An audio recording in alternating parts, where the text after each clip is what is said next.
Can I just clear up one very small factual point from the questions this morning, because I may have inadvertently misled my Lord Justice Popplewell in answer to a question that was asked about the watch station or the lookout station that my Lord asked about. And I appreciate, my Lord, this is on instructions, but insofar as there was a person inside such a station, I'm told they wouldn't be an MCA person at all. They would be from a different organisation called National Coastwatch Institution. It may or may not make any difference to my Lord's point as a matter of principle, because as I understand it, that's structured as part of the same volunteering, in inverted commas, subject to my Lord's judgment, approach as the MCA adopts with regard to its CROs. My point is we haven't got the code of conduct or the handbook or any of the relevant documents or any of the relevant factual context for a person who volunteers to do things for the National Coastwatch Institute. So it's just that it wouldn't be an MCA person is the only important point, my Lord, in case of any misunderstanding, because I dealt with my Lord's question on the premise that it would be, and the answer is that it wouldn't be. Thank you. Oh, great, thank you. I mean, just to conclude the points on ground one, just by way of submission, what I would invite the court not to do is to allow the contents of the documents to beg the very question. In other words, the issue is whether the parties intended to enter into a contractual relationship and whether they, as a result, there are legally binding obligations. It's not the interpretation of the documents on the assumed premise that those constitute the contract. And so the important difference as a matter of analysis is that one shouldn't read the documents on the premise that they are setting up contractual content and then try to interpret that contractual content. They're a different kind of document. They're expressed to be non-contractual in circumstances where there's no issue about the genuineness of that. In my submission, one needs to read them, as it were, with that light shone on them, rather than as though they had been drafted as a set of standard terms and conditions of contract, and to interpret them as such. So I'm going to move on to ground two now, if I may, and I've worked out a sensible amount of content, eliminating things that are perhaps already addressed. Just by way of introduction, and as I've indicated earlier, I believe in response to questions, there are two separate points. The first is that there's no contractual relationship of any kind. The second, an alternative point, is if there is a contract of some sort with regard to the payment of what's called remuneration and expenses, it's still not a worker contract because the CROs didn't undertake to do or perform any worker services. The underlying point is there's no legally binding promise to work. And that's the crucial test for the definition of a worker contract. What I wanted to do is just briefly touch on, I would say, two of the, in inverted commas, volunteering cases in more detail.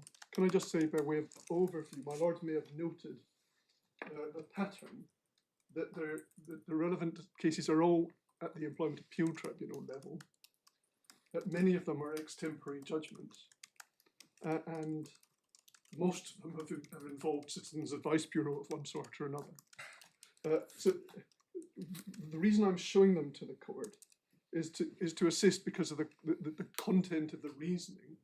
Of course, this court isn't bound by any of it, and could disagree with all of them or none of them, or as it sees fit.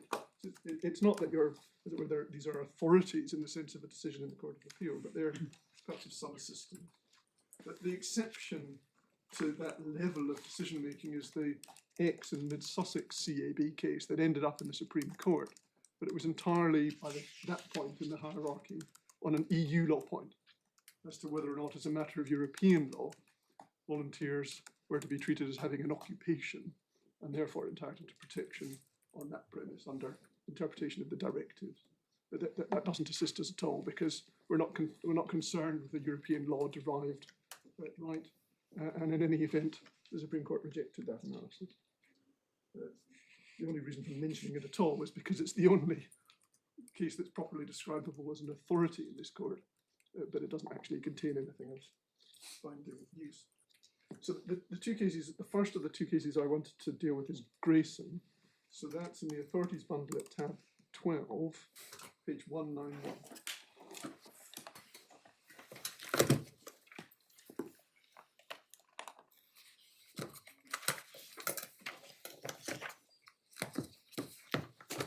So it's a decision of the Employment Appeal Tribunal, presided over by Mr. Justice Reimer, as he was, with members.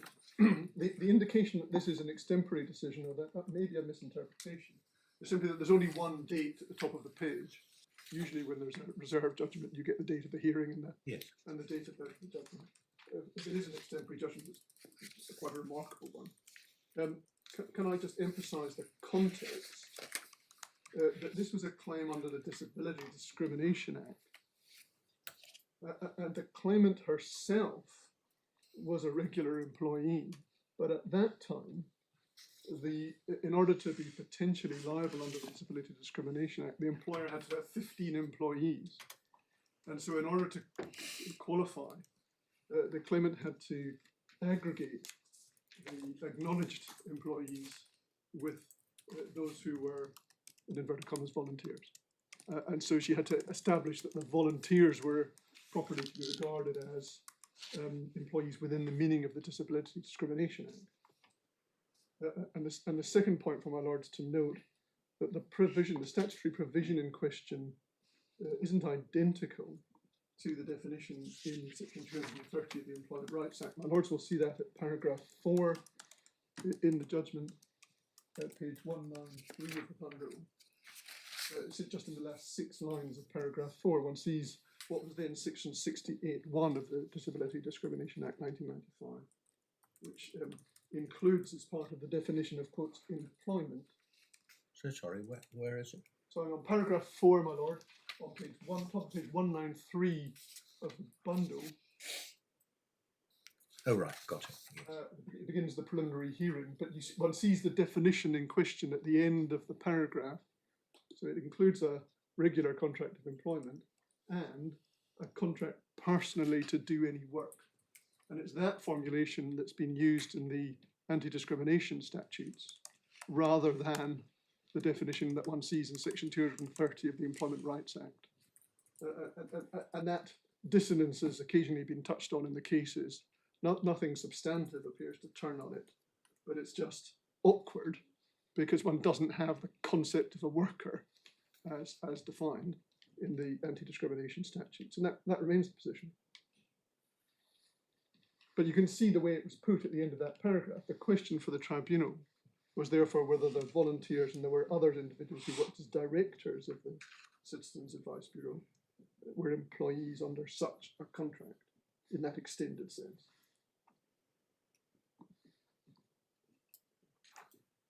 So in terms of the analysis, the tribunal had concluded against the claimant, and the EAT upheld that conclusion. To see the reasoning, my lords, can I ask you to start at paragraph 12?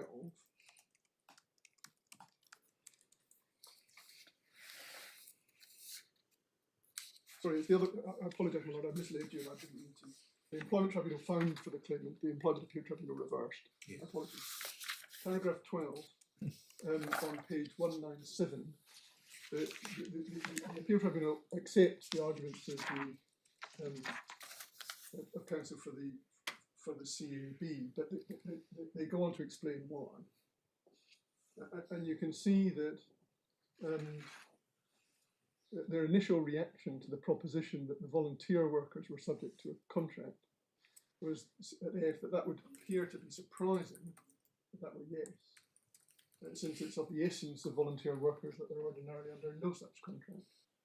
They do emphasise in the next sentence that they provide their services voluntarily without reward, with the consequence that they're entitled to withhold those services with impunity. That one sees, as it were, the aggregation of those 2 points in the same sentence. And his lordship goes on to acknowledge that that's not the finishing point. He says it's always necessary, whenever there's an issue of this kind, it's always necessary to analyse that relationship to see exactly what it amounts to.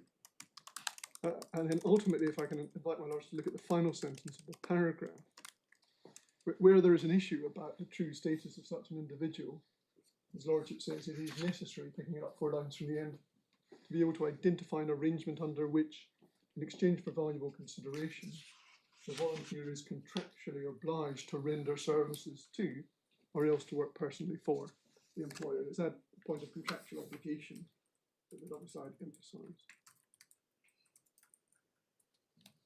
And then at 13,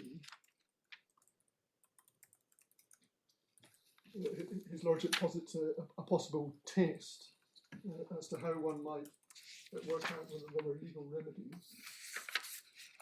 But ultimately, the way he puts it, if I may, be on bundle page 198, he says this: the critical question is whether the volunteers were contractually obliged to provide the services to the Bureau. So again, that test of contractual obligation to provide the services. Where was that? That's, my Lord, just between B and C, within paragraph 13. Thank you. The sentence begins, the critical question.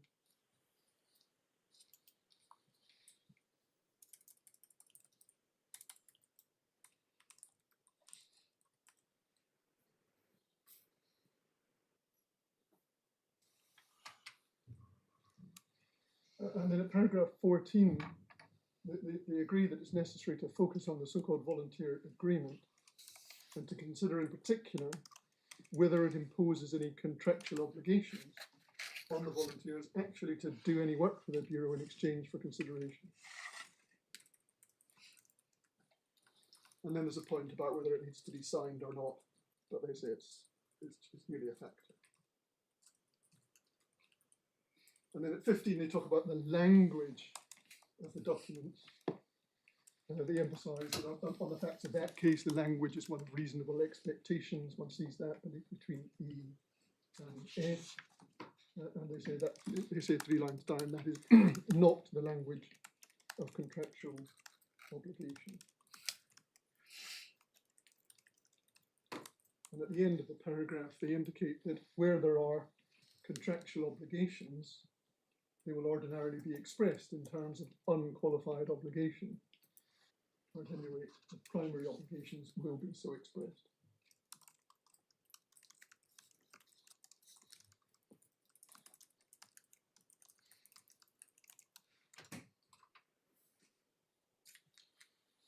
Then moving on, if I may, to 16, there's a point about what the usual minimum commitment meant on the documents in that case.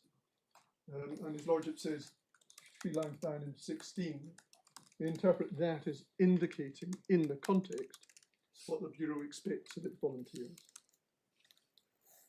It's not saying that the volunteers must work those hours, let alone that there is a legal obligation for them to do so.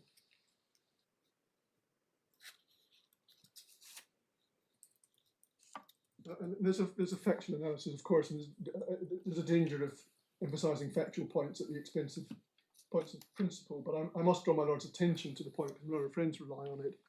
On the next page, it's still part of paragraph 16, but on page 199,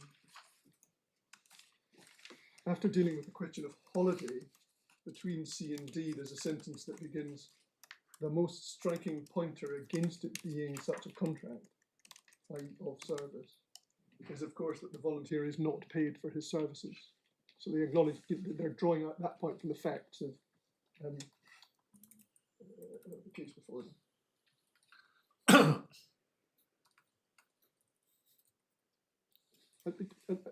Ultimately, in terms of reasoned analysis, one gets to 18, which is dealing with compendiously with the question of repayment of expenses, reimbursement of expenses, and a contractual indemnity in respect of negligence claims, or an indemnity, I should say, not to beg the question, but it becomes contractual. And His Lordship says we're prepared to accept that this element of the agreement, i.e. reimbursement of expenses, and also the provision in it to the effect that the Bureau will indemnify advisors against negligence claims, probably do, or at least may, evidence a binding contractual relationship between the Bureau and the volunteer, namely a unilateral contract. And this is the point. His Lordship expresses it. If you do any work for the Bureau and incur expenses in doing so, and or suffer a claim from a client you advise, the Bureau will indemnify you against your expenses in any such claim. So that's the unilateral contract that's formulated on the basis of the materials available there. But His Lordship concludes that paragraph with this important sentence. But that contract is still not one which imposes on the volunteer any obligation actually to do any work for the Bureau. So it's a contract, but not the right kind of contract. And so His Lordship moves on at 19 to what he says is the critical question, is whether it's possible to extract from the agreement read as a whole a contractual obligation on the part of the volunteer to provide any services at all to the Bureau. And His Lordship puts it, if it's a unilateral contract, the inclusion in the arrangements of a, quote, if contract of the type just identified doesn't enable the question to be answered in the affirmative, since such a contract imposes no obligation on the volunteer to do anything.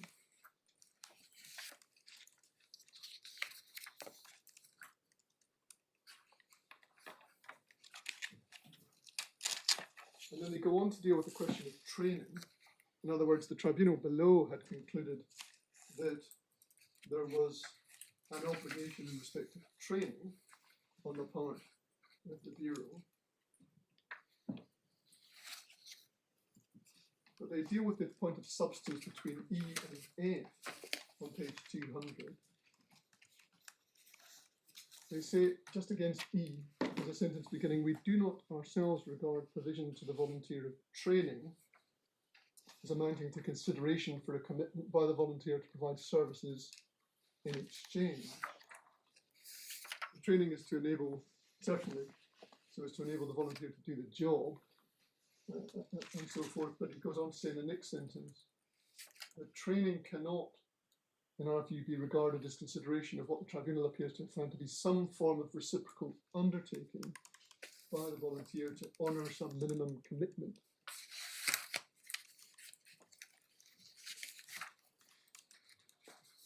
And then there's 21, getting to the conclusion of the key passage, going back to what the Sergeant described as the crucial question, because it's not whether any benefits flowed from the Bureau to the volunteer in consideration of any work actually done by the volunteer for the Bureau, but, and this is the crux, whether the volunteer agreement imposed a contractual obligation from the Bureau to provide work for the volunteer to do, and upon the volunteer personally to do for the Bureau any work so provided. So there's obviously, if there is an obligation to provide work, then there's often a correlative obligation to do some, or at least to consider doing some. So that's why His Lordship expressed the 2 points together. And he concludes on the fact of that case that the volunteer agreement, you can see this in the penultimate line, we cannot accept that the volunteer agreement imposed any such obligation. And we go on to conclude that point on the facts over to the next page. So what Grayson provides, if I may, my lords, is authority for the proposition, I appreciate not binding authority on this point, that a contract whereby the analysis is that it's a unilateral contract, if you do this, we will do that, but which doesn't involve a contractual obligation to do work or provide services, is not a worker contract, because there isn't a contractual obligation on the individual in respect of doing the work. It's not relevant as a contractual obligation of another kind. It's the contractual obligation to do the work that matters. Now, my learned friend has taken a point on the timing of the decision in Grayson that suggested, in effect, that there's been a lot of legal developments afterwards so as to distinguish between job by job and framework or overarching contracts, and that Grayson's all about framework or overarching contracts and not at all about job by job contracts. Now, my submission that distinction of Grayson is unconvincing for 2 reasons. First of all, the distinction between overarching and job by job contracts was not new on any view when Grayson was decided in 2004.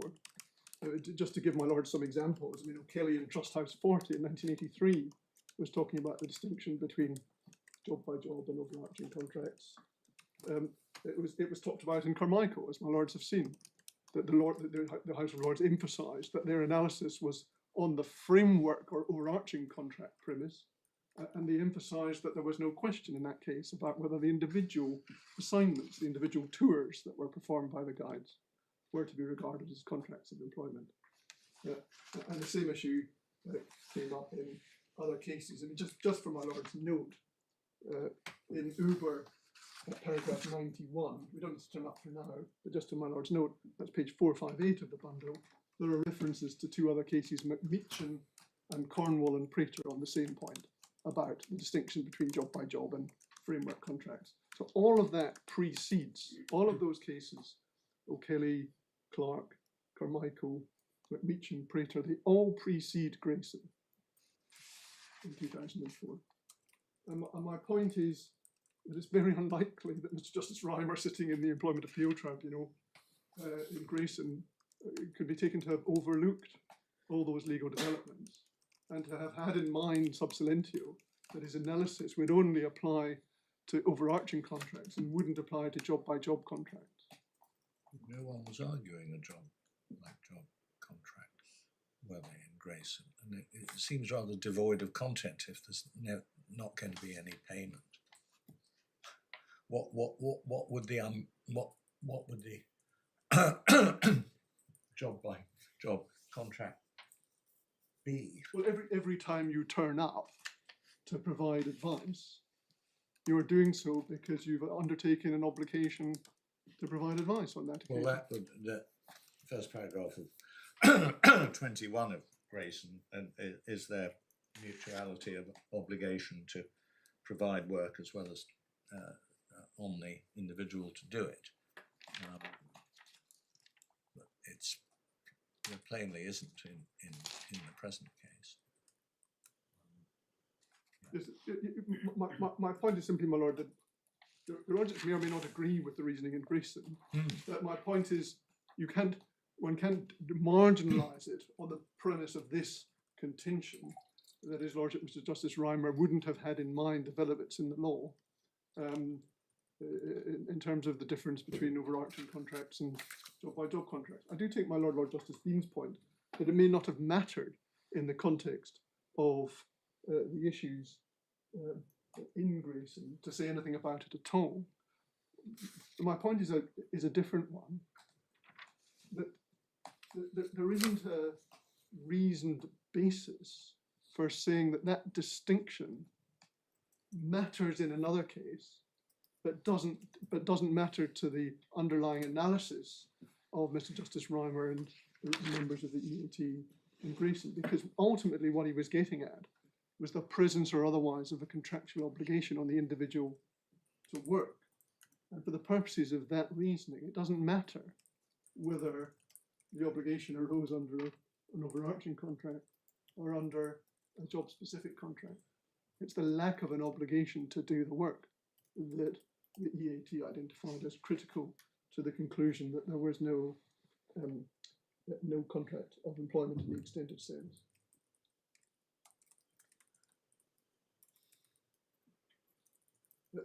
The other case I'd briefly like to show, my lords, is Murray, which is a little earlier. It's cited in the sense of, it's cited in argument in Grayson, but it doesn't feature in the judgment. So your lordships will find it at tab 11, page 184. It's a decision in July 2000.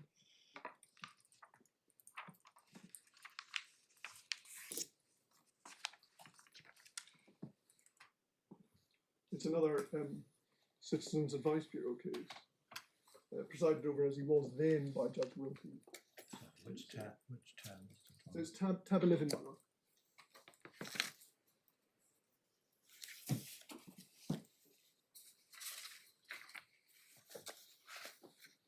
So this was another disability discrimination claim.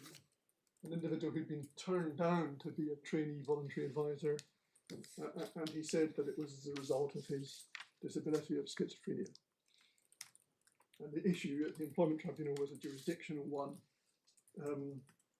Was the post for which he was applying employment within the meaning of the Act. There was a separate issue in that case about a training programme, which isn't relevant to my Lord's considerations. And the claimant, the applicant as it was then, lost in the Employment Tribunal, but on appeal, the EAT allowed the appeal but remitted it. And the reasons for remitting it are of some note. So can I just, for my Lord's reference, my Lords will see at the top of page 186, paragraph 4, it was the same point, section 68(1) of the Disability Discrimination Act. That was before the EAT in Grayson. And the analysis starts at 197.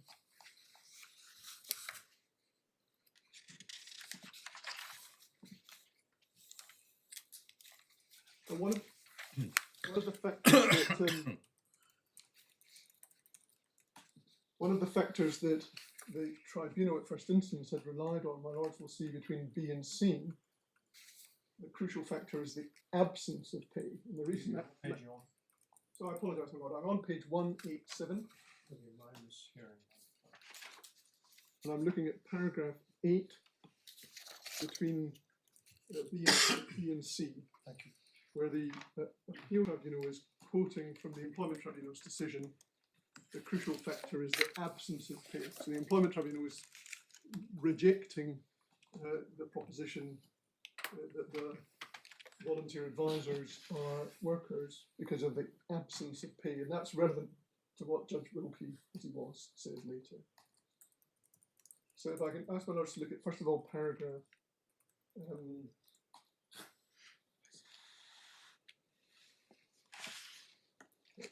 10. Paragraph 10. So paragraph 9 of my Lord's note is that the tribunal had misunderstood the document that was before it. And that's a question on the facts of that case. Paragraph 10, though, is a point of principle of sort. And one sees in the last sentence, if I may, beginning furthermore, his Lordship, as he was, his Honour, as he was, by apparently regarding the absence of pay as the crucial factor, rather than one of a number of factors to be weighed in the balance, this tribunal has, in our judgment, committed an error of law. In other words, it's somewhat the other way around on the question of pay. The EAT were here saying that the absence of pay was merely a factor, not a determining point, and so it was simply to be treated as such. And in my submission, the corollary must also be true. The presence of pay is again just a factor. It can't be treated as the decisive point in favour of an individual who says that he is a worker.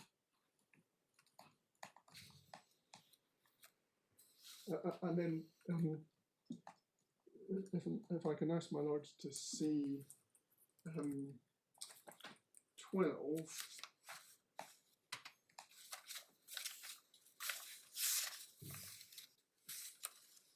The EAT here accepted the proposition of counsel for Mr. Murray. That it would be, to conclude the proposition the other way around, it would be unsustainable if an applicant or anybody else having incurred expenses to work for the CAB were not reimbursed them, to say that he couldn't have recourse to law because the sums were not due under a contract, or damages for breach of contract. So, I'm sorry, I've rephrased the sentence, but my Lords have the point from paragraph 12. The crucial proposition is there had to be a right to claim the expenses. It had to be a contractual right, says the EAT. And the reason I emphasise that, my Lord, is because over the page, the EAT recognises that that isn't decisive. What they say at paragraph 14 at the top of page 188 is that the mere fact that the document amounts to a legally binding contract, if entered into, doesn't mean that the tribunal has jurisdiction, because in order for it to have jurisdiction, the contract either has to be one of service or a contract personally to do any work. So again, he's emphasising what the nature of the contract has to be. A contract to pay expenses is an obligation on the Bureau, but that's not the point. The obligation has to be on the individual to do work.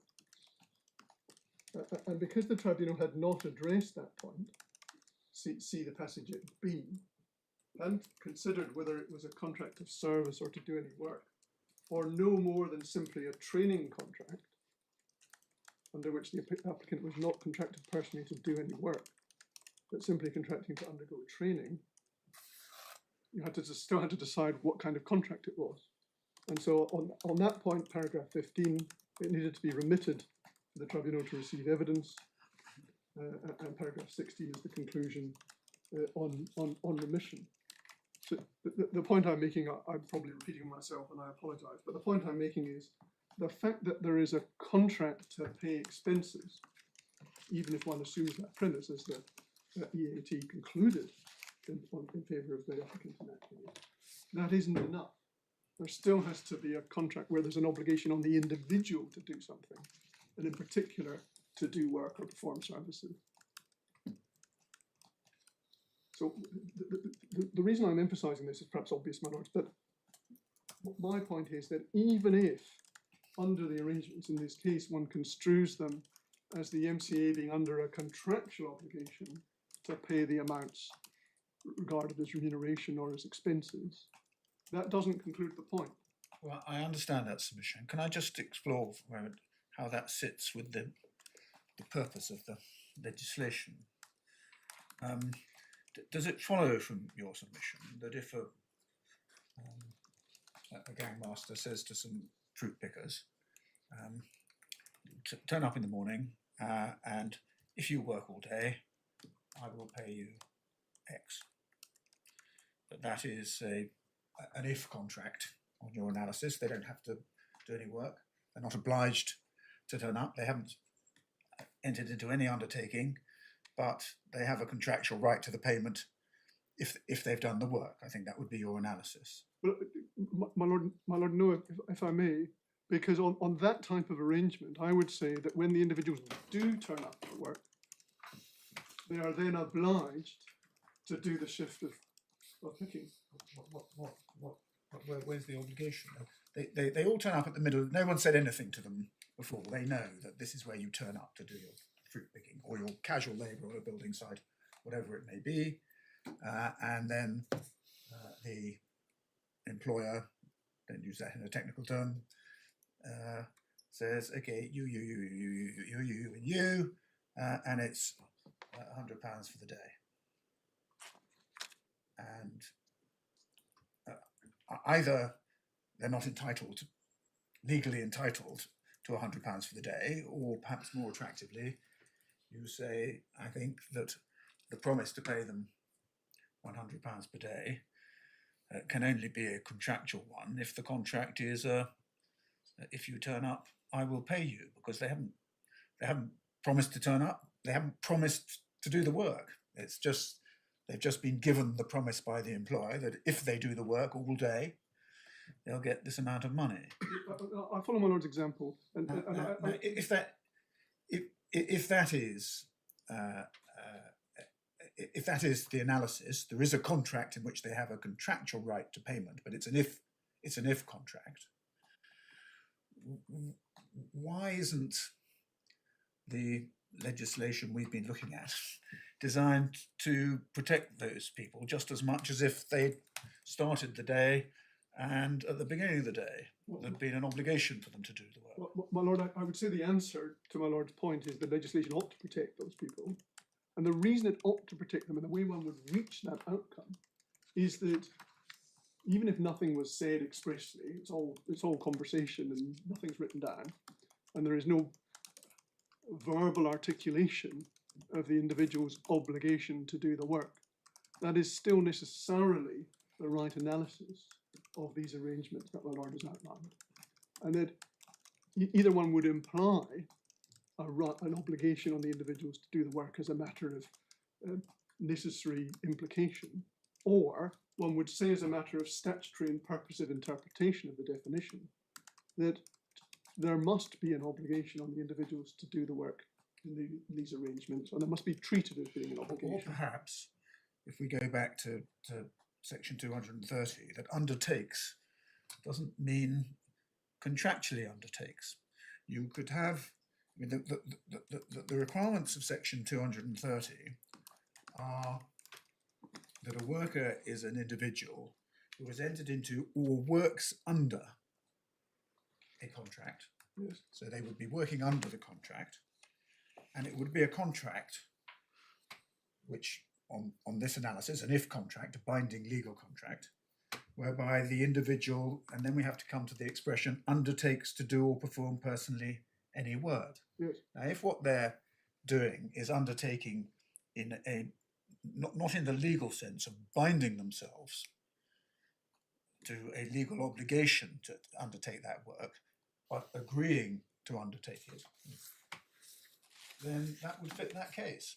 And that's why maybe that's a better way of looking at section 230 if it's going to fulfil the purposes of the Act. Well, I would say two things by way of well, three things actually by way of response. One, it's not a natural reading of the words, because it's whereby the individual undertakes. In other words, any other contract whereby.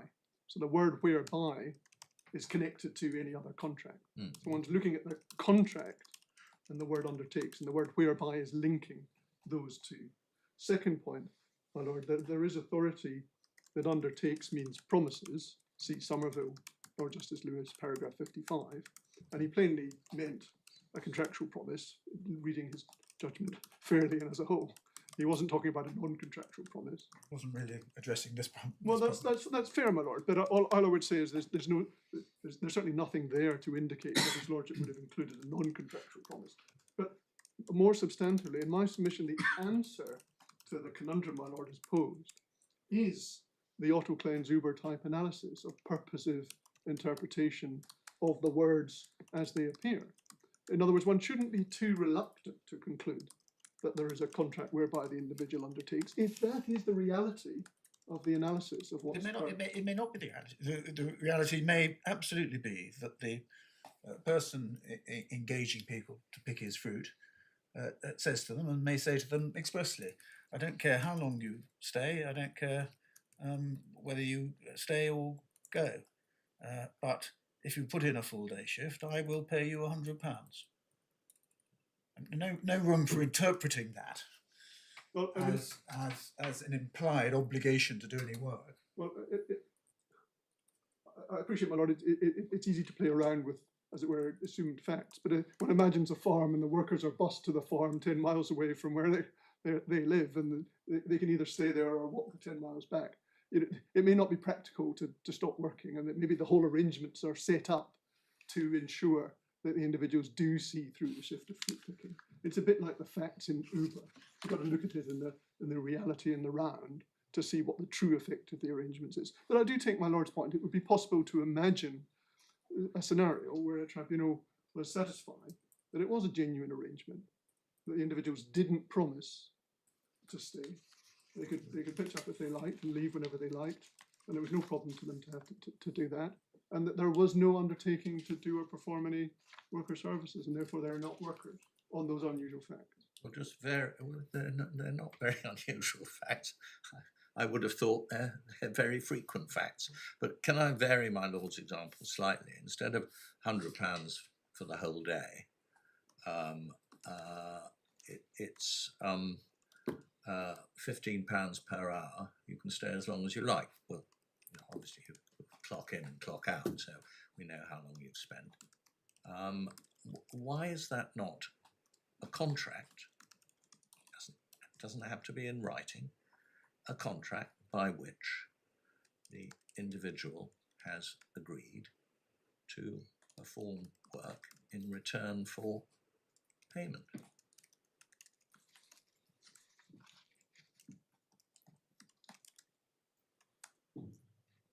Let me make a general response to my lord's question, then narrow it down to something specific. The general response is this: it isn't necessarily so either way. It could be, the sort of arrangements that my lord describes could be a contract whereby there is an obligation to undertake work. It all depends on the facts in the round, but there is there is no one-size-fits-all solution to this kind of case. There can also be arrangements of this kind, and my submission of present is one of them, whereby there isn't an obligation on the individual to do any work at any point, even when he is working. And that's the difference. And so it doesn't matter that there's no antecedent obligation to work. The individual is free to say no. It's free to keep saying no, and there's no consequences of saying no. Once he says yes, he's undertaken an obligation, in a contractual obligation to work on my Lord's scenario. But equally, there could be a different set of facts, such as the present, where the overall context indicates that even when the individual turns up, he's not under an obligation to continue to be there and can leave at any time. It's not because there's a contract that entitles him to leave at any time. It's because there's no contract, or at least if there is a contract, it's not a contract where he is obliged under the contract. But I think that's the example my lord's giving you, that the fruit picker turns up and he's simply told, if you pick for each hour that you do pick, you will be paid £15. No obligation to do any picking at all. But you say that doesn't come within this because there's no obligation to pick. And undertake means contractually.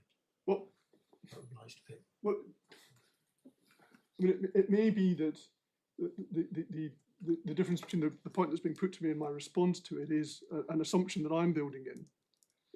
Let me express it and articulate it.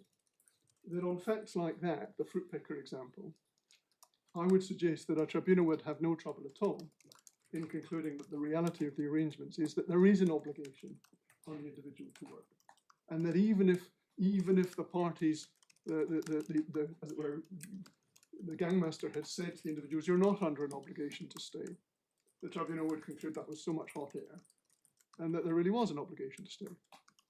In other words, the question is one of genuineness, looking at the facts, viewing the facts realistically and through the prism of the purposive construction that's required of the protections. And ultimately, one's coming down, I appreciate, possibly to a distinction of public policy in the interpretation of what the scope of the intended statutory protections are. Is there a group of individuals who are not within the remit of the protection of being a worker, because they are not in a class of vulnerable individuals, given the nature of the arrangements between those individuals and the person who may provide work for them to do, that it isn't a case of needing to protect individuals against exploitation, because they are, as it were, willing volunteers and not in any sense conscripts, but, to use that metaphorical terminology for this purpose. There's no question of an individual doing it because they have to. They're merely doing it because they want to. And they've never agreed that they have to. And that's what I'm trying to capture, my lord, in my response. But I appreciate by putting it in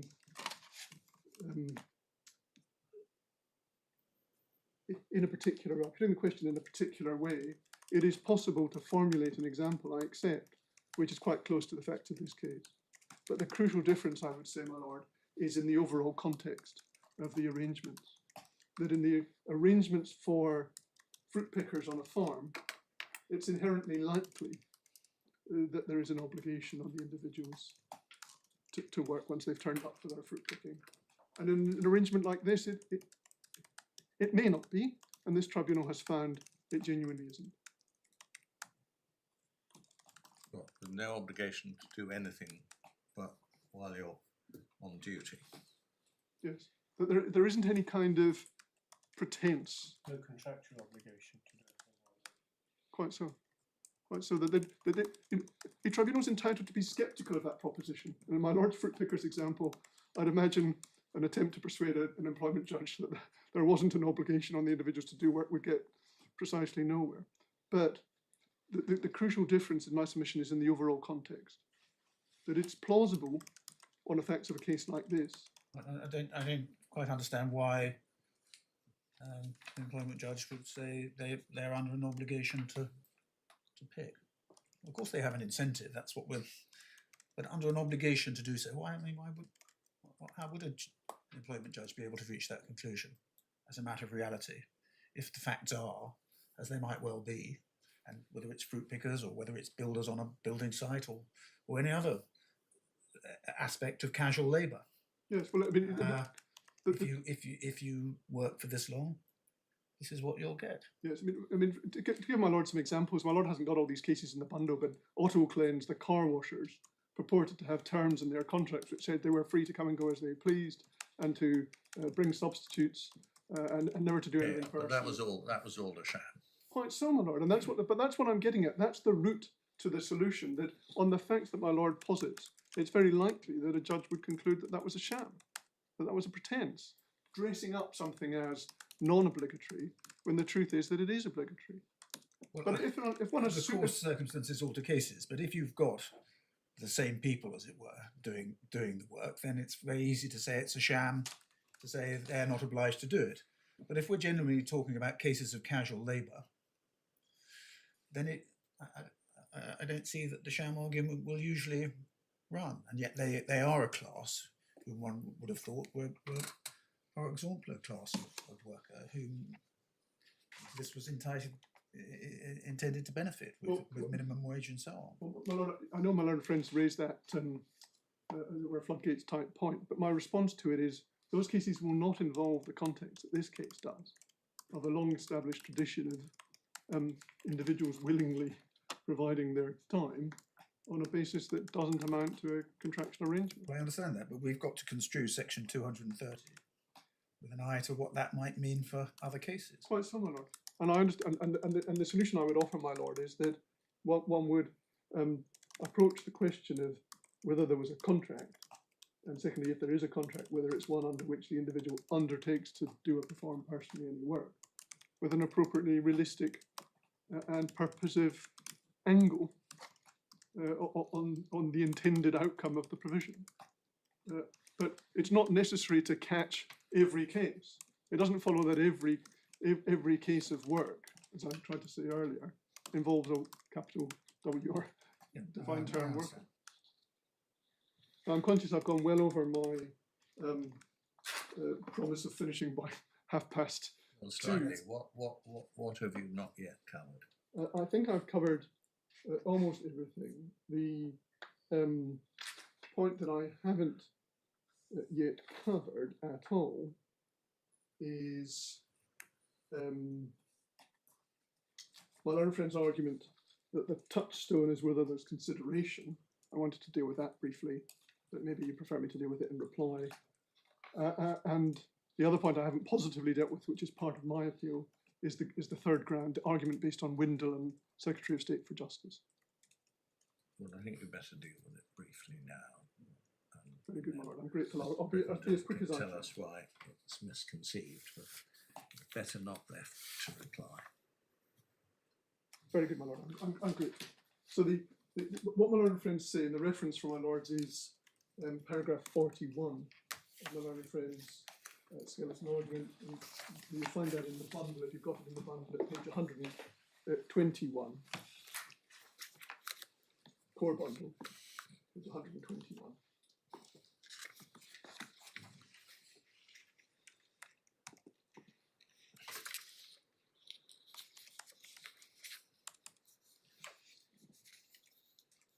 What they say in paragraph 41 is that the previous quotes volunteer cases need to be approached with caution. First of all, because they predate Uber, the question is now one of statutory interpretation, or perhaps it always was, but there's nothing in, for example, Grayson that indicates that the analysis should be different because of Uber. And then the second point, this is the point I really wanted to address, at 41 sub 2. The previous cases fall to be distinguished on the basis that there was no valid consideration, such as to establish the necessary element of the wage work bargain. And then they go on later in their skeleton, it's this paragraph 68 at page 132.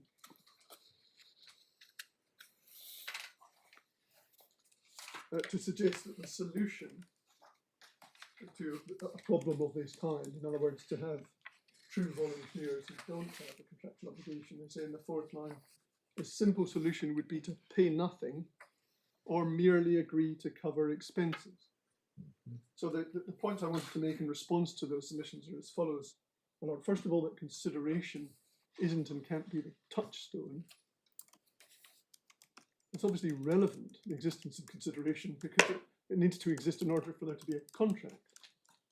But it doesn't help one distinguish between arrangements involving a legal obligation to work from arrangements which don't involve that legal obligation. And for this purpose, it doesn't need citation. We've provided one.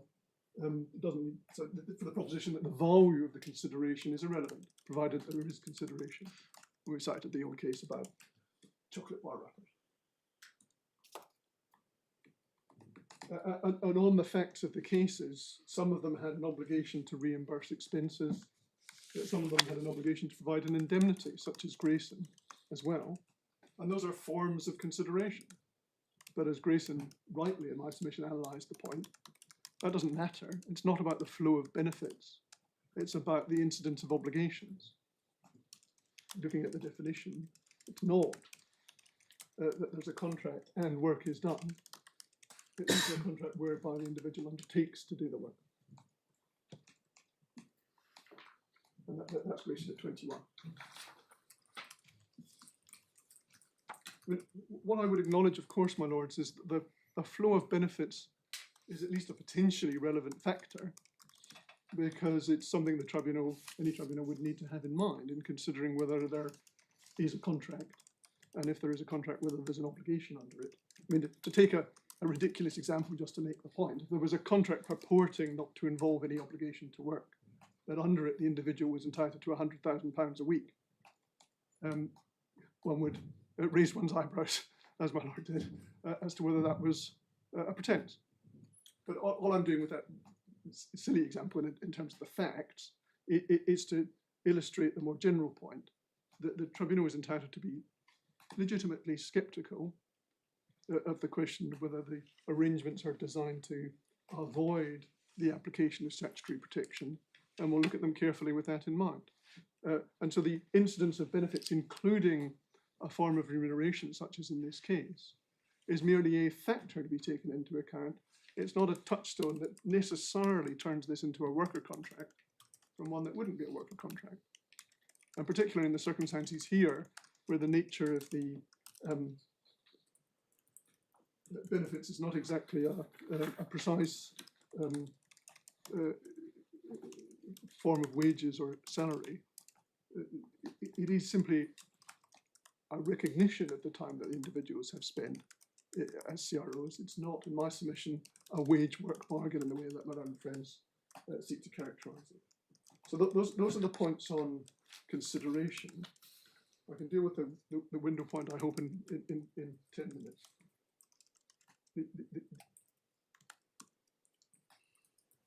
The essential submission, my lords, is that the appeal tribunal here took only part of the analysis in window and not the whole of it, and as a result misapplied it. Let me explain what I mean. If I can show my lords the relevant passage in window, it's at tab 22, page 378 of the authorities bundle.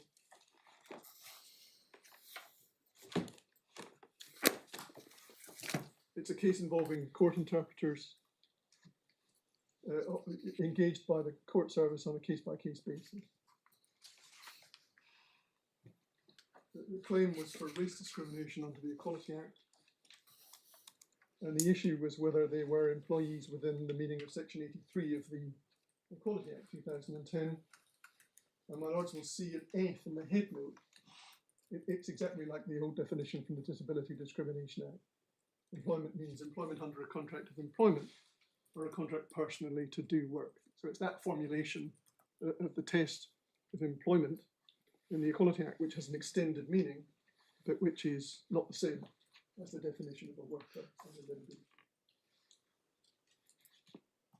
and the issue is whether it was a contract personally to do work. The claimants lost at first instance, won in the appeal tribunal, and then it lost in the Court of Appeals. The key passage that I wanted to show, my lords, is at page 388 in the judgment of Lord Justice Underhill.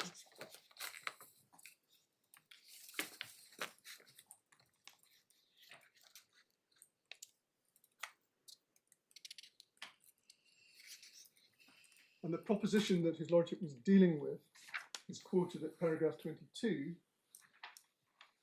that the absence of mutuality between engagements was irrelevant. And his lordship rejected that submission at 23. He accepts that the ultimate question must be the nature of the relationship during the period that the work is being done. And he says this: it does not follow that the absence of mutuality outside that period may not influence or shed light on the character of the relationship within it.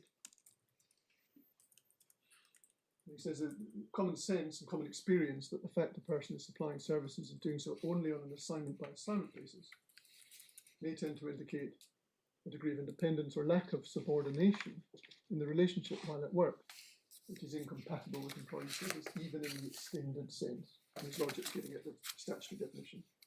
And his logic concludes by saying its relevance will depend on the facts, but to exclude consideration of it in limine runs counter to the repeated message of the authorities that it's necessary to consider all the circumstances.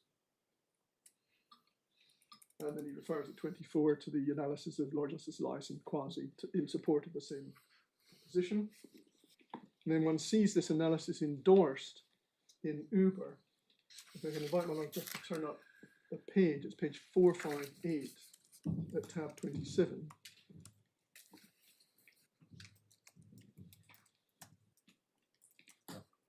It's difficult to see what the ratio in this case is. It all depends on the facts of the individual case. It's not much use. The ratio of Windle is that it would be wrong in law to say that the absence of mutuality outside of the periods when work has been done is irrelevant. It is potentially relevant rather than necessarily irrelevant. The lordship was rejecting the proposition that it was necessarily irrelevant and accepting that it could be relevant. You'd have to look at it on the facts. So it's simply a question of whether it's a relevant factor or not. It's authority for the proposition that it's always a relevant factor to consider it, or may not turn out to be important in the end, but one must consider it. And this part of the analysis is specifically endorsed, my lords will see at paragraph 91 in Uber. One sees there's a citation of James and Redcap's brand. And then underneath, just between D and E, his lordship says he agrees, subject only to the qualification that if an individual works intermittently or casually with another person, that may, depending on the facts, tend to indicate a degree of independence or lack of subordination in the relationship while at work, which is incompatible with worker status. See window, paragraph 23.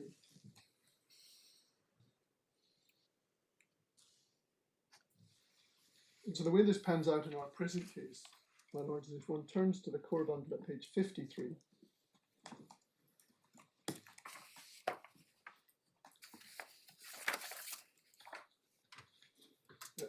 paragraph 85,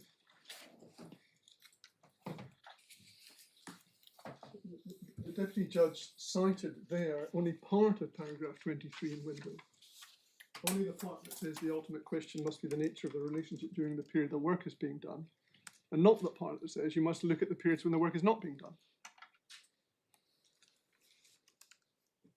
Right. So, my lord, it's paragraph 85 Thank you. on page 53 Thank you. of the E18 judgment. There's a quotation from window, and it's part of the paragraph 23, but it's not the whole thing. And the reason for that, maybe that was the way the submissions were presented by, on behalf of Mr. Groom in the EAT. But, for my lord's note, that's at page 85 of the supplementary bundle, paragraph 38. That takes one to Mr. Groom's EAT skeleton argument. And this is exactly the quotation. Can I just go back? I'm sorry. Yes, of course. Mind you, which paragraph of Mr. Mansfield's judgment? So it's paragraph 85. It's my fault, my lord, for trying to go too quickly.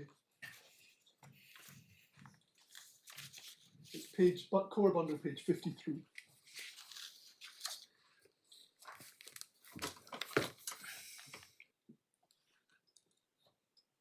The reference was to supplementary bundle. The reference from my lord's note is to supplementary bundle page 85.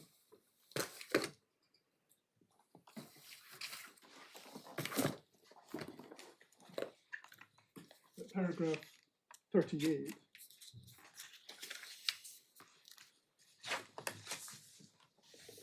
So when my learned friend put it there, just to quote those words and do it end up in the judgment, my learned friend does go on to say, but went on to acknowledge that the facts of what happened outside the period are not irrelevant to the issue of status. But that bit falls off in the analysis. If you're an interpreter under a casual labour contract, and the facts are that you work at the Snaresbrook Crown Court every Tuesday for a year, that would indicate a different sort of relationship than if you're only called on 3 times in a year, say. But it's difficult to pin down where to draw the line. Well, it is, my lord, but my point is that if you like, if you apply it to the facts of a case like the present, the CROs would be called out from time to time, but with no, as it were, regularity as to when the emergencies would occur or when they would be able and willing to respond to a call out. And so the circumstances of the relationship when work is not being done, in my submission, cast relevant light on the circumstances of the relationship when work is being done. So does it follow that some people could be workers and others not, depending on how often they respond to the call or how often they're called on? And in our situation, I find it counterintuitive to think that one person who is called on a lot because they're terribly good at what they do and comes every time is going to be in a different category from someone who isn't called on that often and only comes every so often. Yes, I take my lord's point. Two responses, if I may. As a general principle, my lord, I accept the proposition that the differences of frequency shouldn't make a difference to the result, because what one's looking for is the contract. Is there a contract, and is it one under which the person undertakes to do the work? So the fact that there are frequent occurrences may not assist very much on the question on that question, but there may be a particular fact pattern whereby the frequency and regularity is such, the frequency and regularity of work is such that one can infer that there was an obligation. Well, I understand that in general terms, if it's, certainly if one's looking at an individual, but I wonder how helpful that is for our case. Well, it's just this, the point I make here is that the overarching arrangements between the EMCA and the CROs in terms of when work is done, when work is not done, and the freedom completely not to turn up at any time is indicative in my submission of the nature of a relationship when work is being done. It's not one of those scenarios where there is the degree of subordination that the cases are talking about, where the individual is dependent on and beholden to the employer for their livelihood.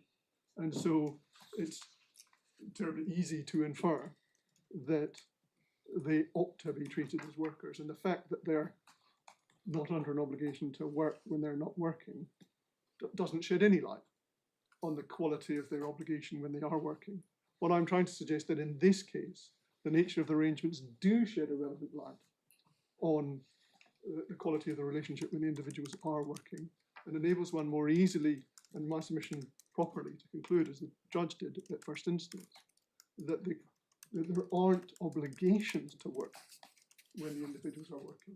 Either there's no contract at all, or if I'm wrong about that, it's not a contract under which there's an obligation to work. Obligation to turn up.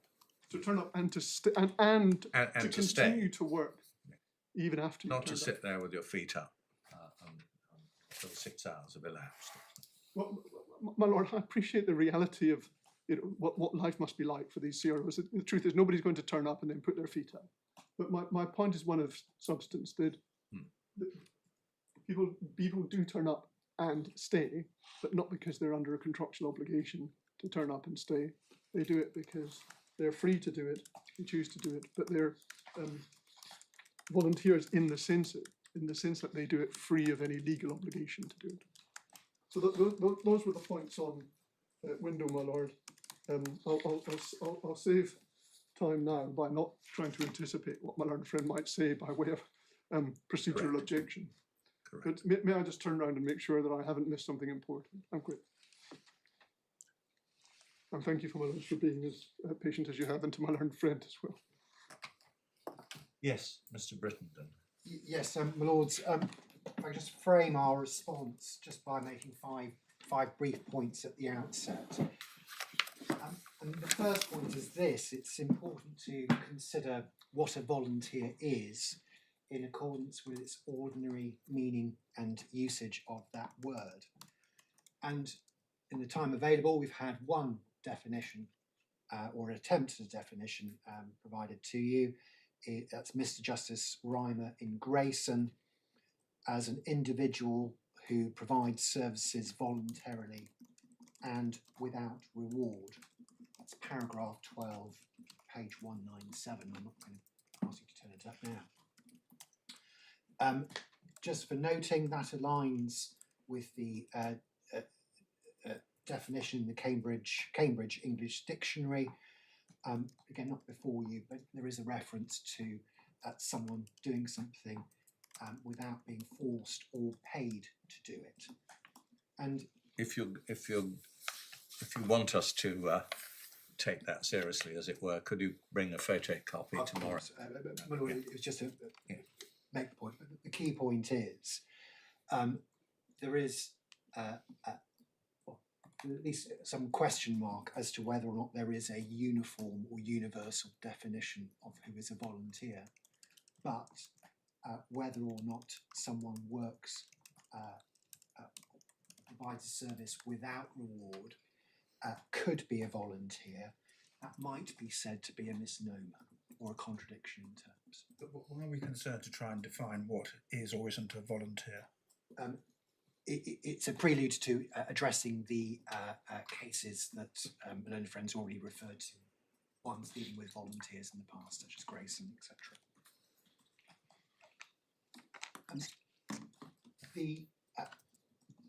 The next point, and I suppose closely aligned to the previous point, is to heed the caution expressed by Lord Justice Elias in X and Mid Sussex CAB. And again, that authority, as my learned friend has indicated, is not going to help this court resolve this appeal. But it's important just for one observation, and at paragraph 3, sorry, it's divider 18, just for your reference, page 311. Lord Justice Elias cautions, using these words, it's important, however, to emphasise that the only question with which we are concerned is whether this particular voluntary worker is protected by the legislation in issue. Volunteers come in many shapes and sizes, cannot be assumed that all have the same status in law. And we say that that is apposite here. The focus needs to be on Mr. Groom and the nature of the, I use neutral language, of the nature of the relationship he had with the MCA. Third point is, in one sense, perhaps dealing with ground one, this appeal occupies narrow territory or narrow terrain. The tribunal found that there existed no contractual relationship whatsoever at any point in time between Mr. Groom and the MCA. Reasons we'll come on to will demonstrate that that's an error, but to be clear, it did not find that there was a contract, but that contract fell outside of section 230 of the Employment Rights Act, the Lim B provisions.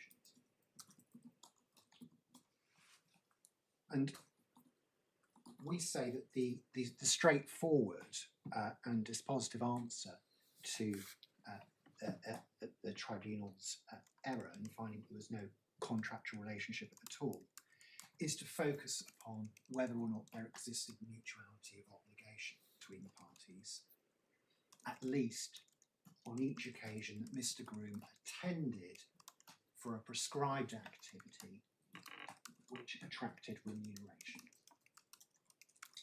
And using the language of Lord Richards in Match Officials, which we'll come to, we say this is a classic remuneration stroke work bargain. Provided his services in exchange for remuneration and received an hourly rate of pay, and present are all the constitutive components of a contract: offer, acceptance, consideration. We say that's the simple, straightforward answer to this. The fourth point is it's suggested that MCA is somehow under no legal obligation or enforceable contractual obligation to pay Mr. Groom the hourly rate of pay. It's suggested that it's somehow binding in honour only.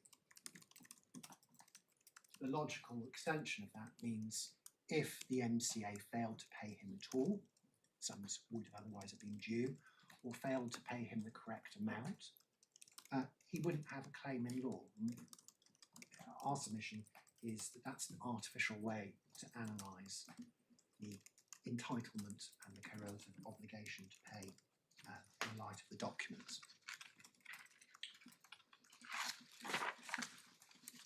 And this was a point that the Employment Appeals Tribunal picked up on at paragraph 109 of the judgment, and where the EAT said that it's artificial to say that there'll be no contract at all in this situation. It would mean that a CRO who attended an activity to which remuneration attaches would be unable to sue for payment. The respondent had no real answer to that point. Just pausing now.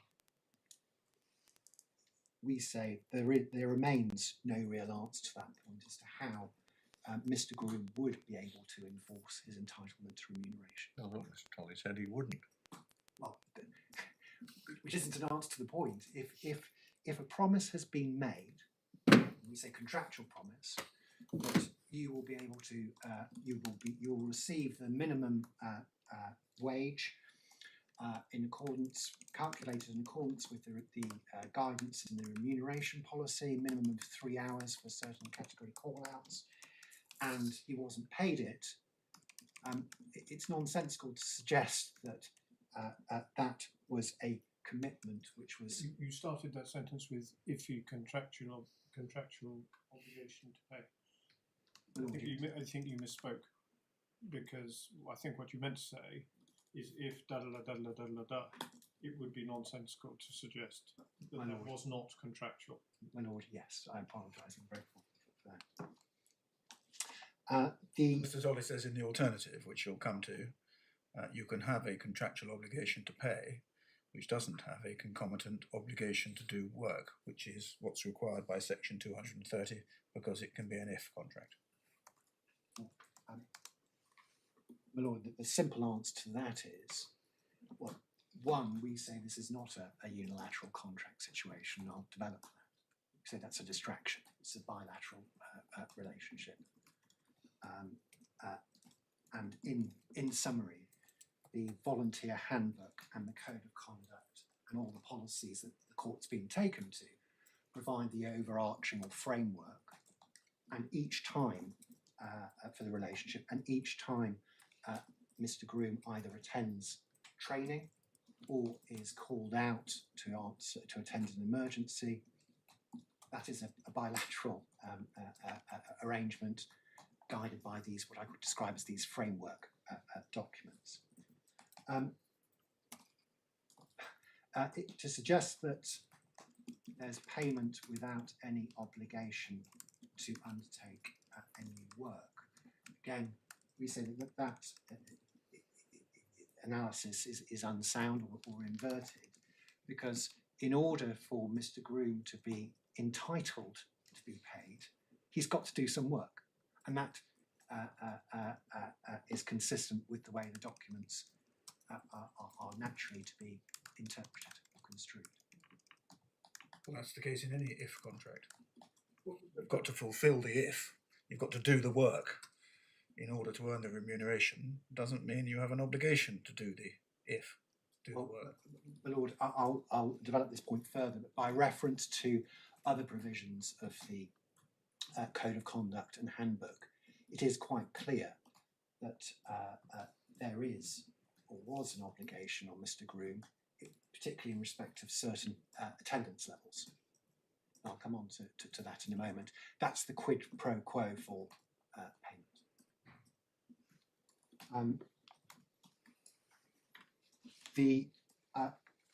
Before I move on to address ground one, just a few points in relation to limb B in section 230. Have you done your 5 preliminary points? Lord, yes, that was the. I got 4B, but anyway, we've right. given them. That's fine. Don't worry about numbering. I thought. Oh, no, actually, my Lord, you're quite correct. The fifth point was this, in terms of the proper approach to the, we would describe as the true volunteer cases. The thread running through each of those cases is that where there's no legal entitlement to remuneration other than expenses, the service is provided gratuitously, therefore there's no valid consideration.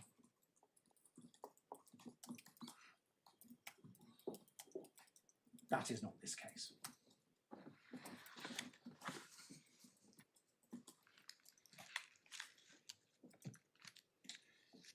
Just a few, before we move on to ground one, address ground one, a few preliminary points on limb B and the wording at divider 1, page 4 of the authorities bundle.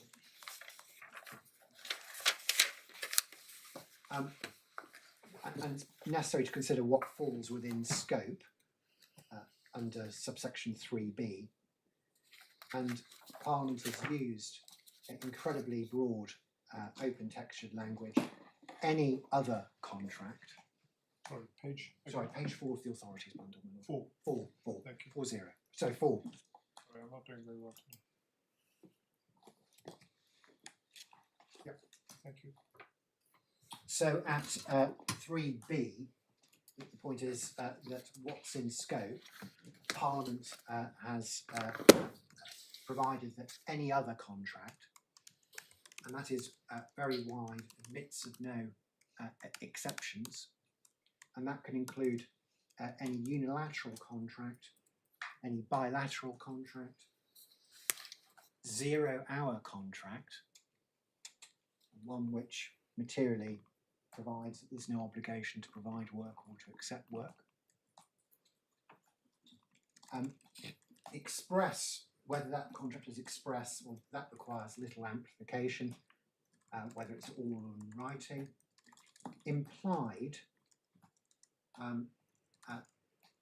that might, a contract can obviously be implied by conduct or a course of dealing. So, for instance, the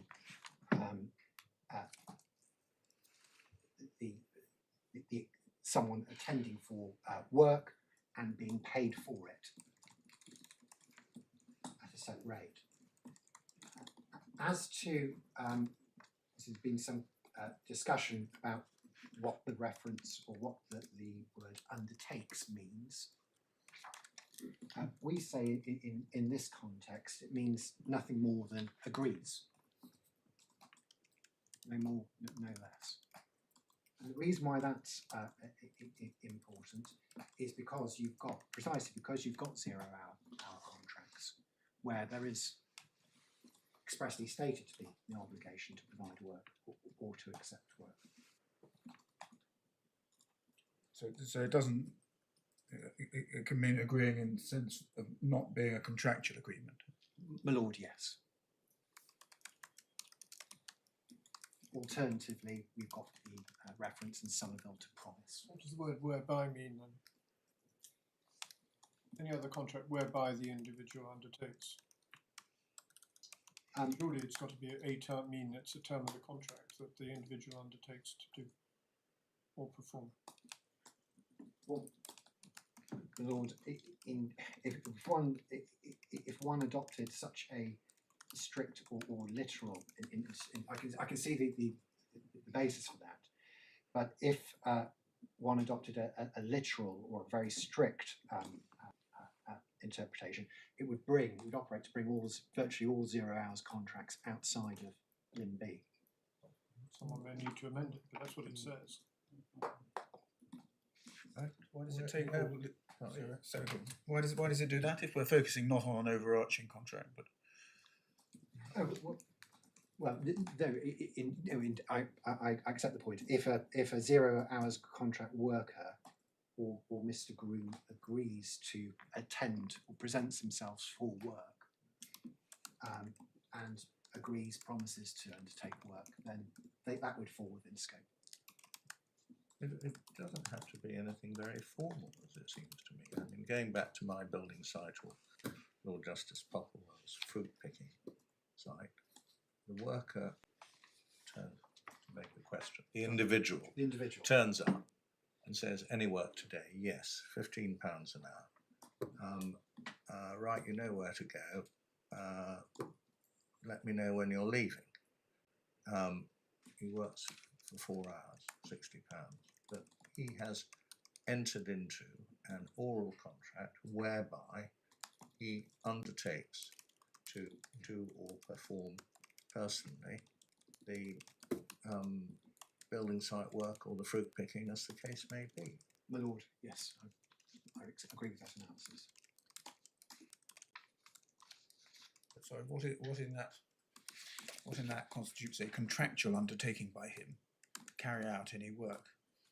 If after he's got the offer, and after half an hour he thinks, blow this is much too much hard work for only £15 an hour. No.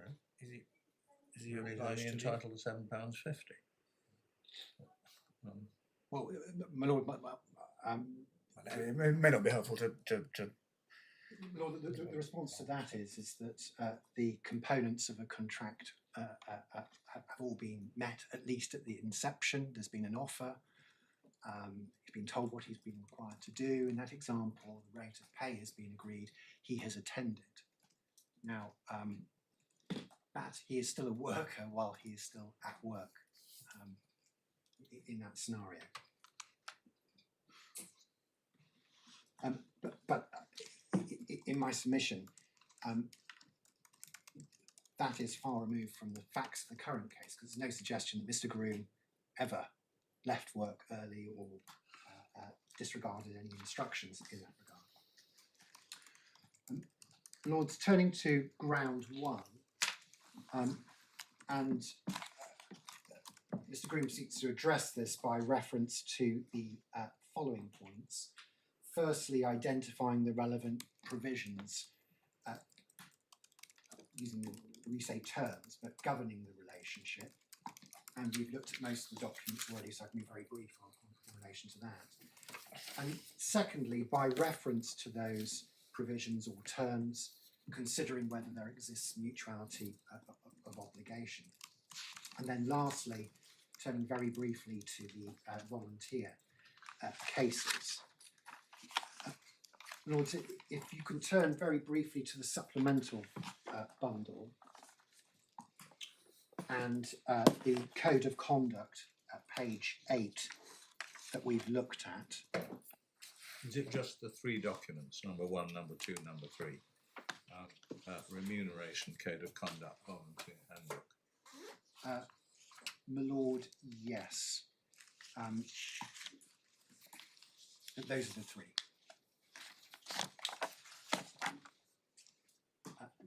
So at page 8, we've got the Code of Conduct, which, as the court's already pointed out, sets out a number of matters or requirements that a CRO must comply with.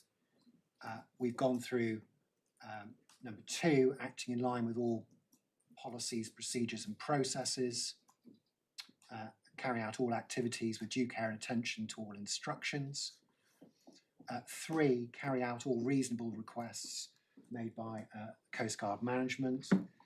4, if we can just focus on that, this was the maintain individual competence and set a good example to other CROs by 4A, attending all necessary qualification training. And it's the tribunal judgment of paragraph 10 after the first year. The tribunal's factual finding is that amounted to 16 hours per year. That's paragraph 10. And in relation to the MCA's approach to that, it's paragraphs 11 and 28 C and D.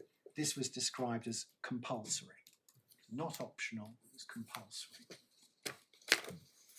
Sorry, what are the references to? Sorry, yes, to the tribunal judgment. So that's core bundle page 78. Thank you. Then B, 50% of official management-led exercises. C, 50% of team volunteer-led voluntary practice.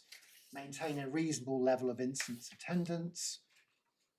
And you can see after E, the metrics are measured over a 12-month rolling period. And there's nothing on the face of this document to suggest that those attendance requirements were merely optional or aspirational. Then focusing on other obligation or other requirements, paragraph 8, requirement to wear official uniform.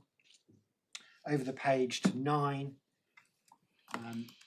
requirement to respect, maintain and care for all Coastguard property. And then 2/3 of the way down the page, there's a list of matters that the Coastguard Rescue Officer must not do. And then over the page, just a few examples. 23, damage or misuse Coastguard property. And 26, use the rescue station for other activities. Just the key points to observe. The language of this is framed in very much imperative terms. It's not guidance or aspirational. These are directives. We don't need to turn to it, but if a CRO failed to comply with those minimum attendance obligations, at page 138 of the supplementary bundle, the relationship is open to be terminated. I didn't catch where you got the 16 hours from. Yes, my lord. Is that 4B and 4C?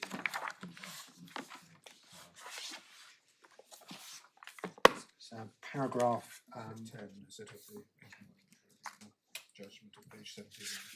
yes, so it's core bundle page 71, and paragraph 10, second line, 4A. That's the training includes some 80 hours training in the first year. Thereafter, there are a number of specific training courses, each of which is for approximately 16 hours. So I've ignored the first year. What are we meant to get from, you've taken us through these provisions. What are we supposed to derive from them? Well, my lord, in relation to each of these provisions, they all attract remuneration. So the volunteer coastguard, the coastguard agrees to comply with those minimum attendance levels, and in doing so, they receive the remuneration under the policy. Yes, I'm sorry, I expressed my question wrong. You've just taken us through supplementary bundle 8, pages 8 to 10. And I wasn't sure what you said we should draw from them.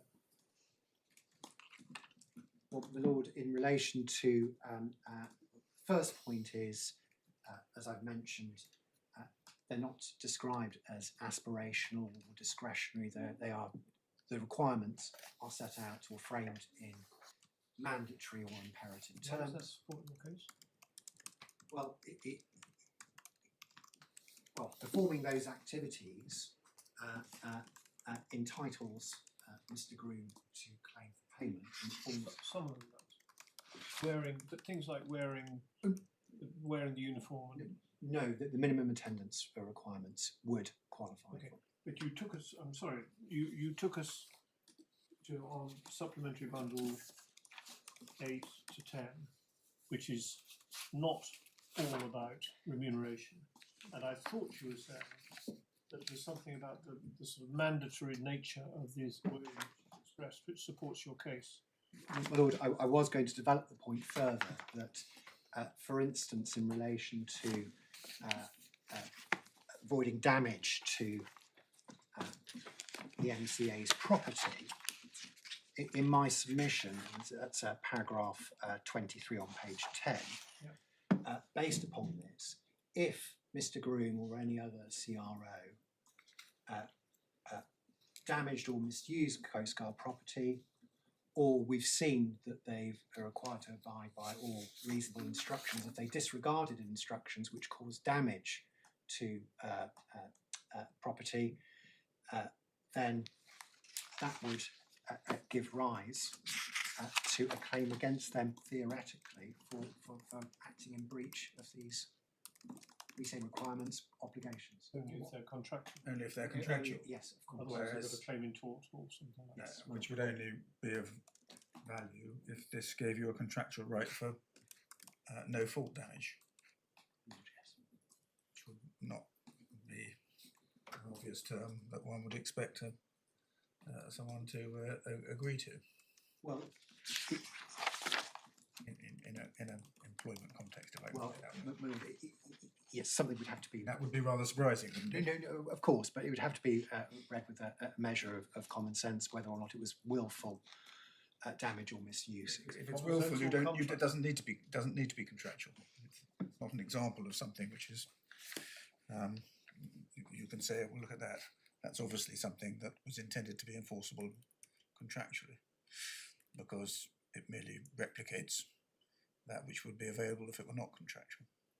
Well, my lords, I suppose the key point, or the key point of emphasis for the claimant is the, in this case, which evidences the existence of a contract, is the minimum attendance requirements, we say obligations, in exchange for payment. Okay. Just so you understand where I'm coming from, I'm trying to understand why you say that the fact that these provisions are expressed in this way is indicative or supports your case that they're contractual. I understand your point about remuneration, or I hope I do, that there's an alternative way of reading all of this stuff, which is endorsed by the bookships and so on, which is to say that this is as you like, a code of conduct or expected conduct expressed in mandatory terms, which has to exist for something like the Coast Guard to operate properly, whether or not it's contractual. So at the moment, I'm trying to understand why it actually supports your case rather than being consistent with either. My lord, in essence, the core components of a contractual relationship are there. There is the offer and a requirement to comply with those minimum attendance requirements, and in return, the Coast Guard Rescue Officer receives payment. Those are the constituent elements of any contract, you say, or any. But they're not all the elements. One element is an intention to create legal relations, which is the element that we're concerned with in this case. My lord, yes, but the point is this: if Mr. Groom has a contractual or has an entitlement to claim for his attendance at these training and these events, it would involve very powerful factors to suggests that there was no objective intention to create legal relations. I suppose the key point of this is applying a construction of these documents, proper construction. What do they mean? Do they give Mr. Groom a contractual right to payment? If so, it cannot be said that there is no intention to create legal relations.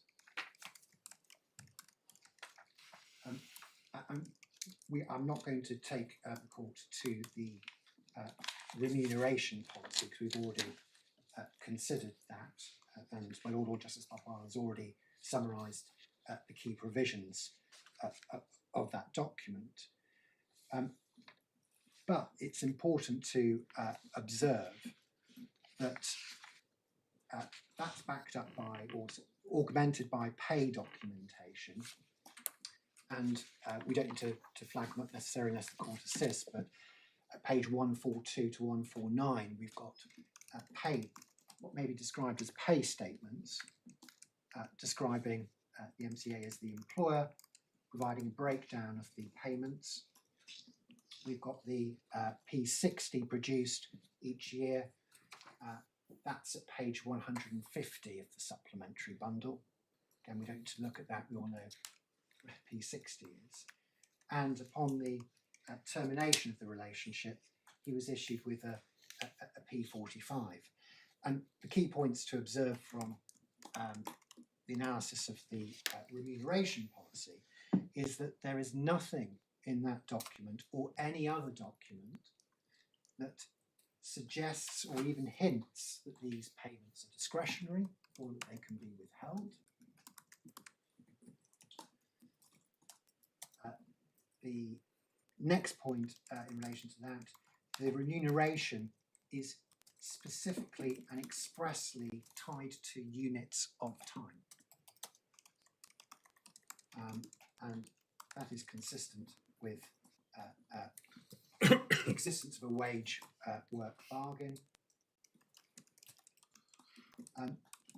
And my Lord, of course, appreciate intention to create legal relations is obviously a key consideration. But in our submission, where there's an ongoing relationship, and an ongoing relationship where remuneration is paid regularly,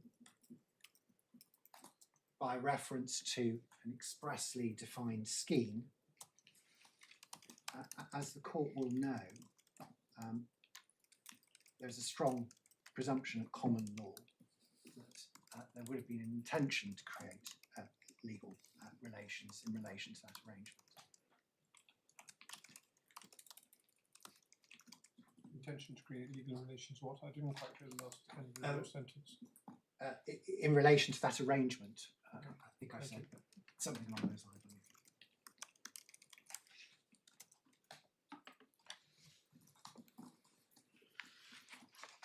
And in order to support the contractual analysis,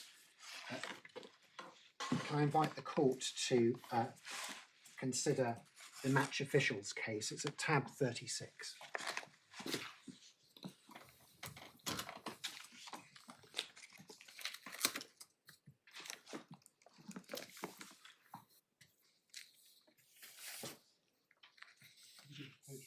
Yes, sorry, page 828, sorry.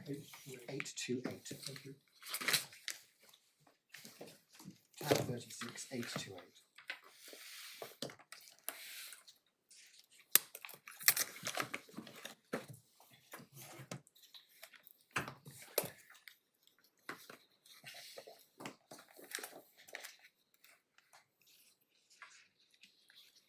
Yes, and the significance of match officials, by way of just headline, is that the Supreme Court provided clarification as to what is meant by the concept of mutuality of obligation. And in respect of contracts in the work field, it now, beyond doubt, it means nothing more than the existence of valid consideration in exchange by an exchange of work for wages. And if we can take this up at paragraph 37, page 836.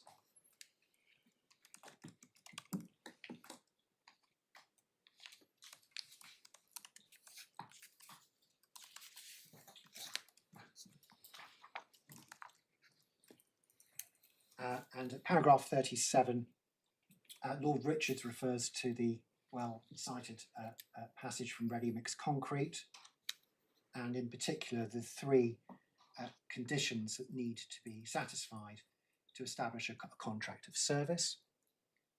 We're, however, concerned with the first requirement. At paragraph 37, the servant agrees that in consideration for wage or other remuneration, he will provide his own work and skill in the performance of some service for his master.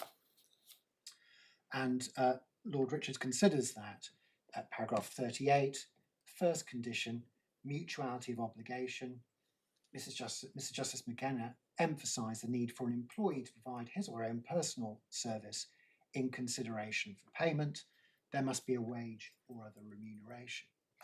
So in order for there to, in law, to be there to exist mutuality of obligation between the parties, it's set at a low threshold. All that Mr. Groom needs to establish is that in exchange for the provision of his services and receipt of a wage or other remuneration, that is sufficient for purposes of mutuality of obligation to establish a contract. Can you just say that again for me? Yes, my lord. So for the purposes of establishing a contract, all that Mr. Groom needs to, there needs to be mutuality of obligations between Mr. Groom and the MCA. Mutuality in this context means only the requirement that he provides his own personal service in consideration for payment. It doesn't matter if it's a regular wage or a salary, it can be other remuneration. It doesn't matter how intermittent it is. It doesn't, in particular, no, it doesn't, my lord, and it certainly shouldn't have any bearing if we're talking about an episodic or intermittent contract, such as the present case. And it doesn't matter if he's not under an obligation to carry out the work. Is that what you're saying this establishes? My lord, yes. It is. Well, the contract is that he will. The contract is The contract is he agrees he will provide his own work. Yes, so therefore it presupposes that the individual will actually provide their labour and in return for that will receive a remuneration. But sorry, we seem to that seems slightly circular. What I thought you were trying to get out of this is if someone provides personal service in return for payment, that itself establishes that there is a mutuality of obligation as the necessary ingredient of a contract of employment. My lord, yes. It just needs to be the correlation between provision of labour and payment. That's what mutuality means.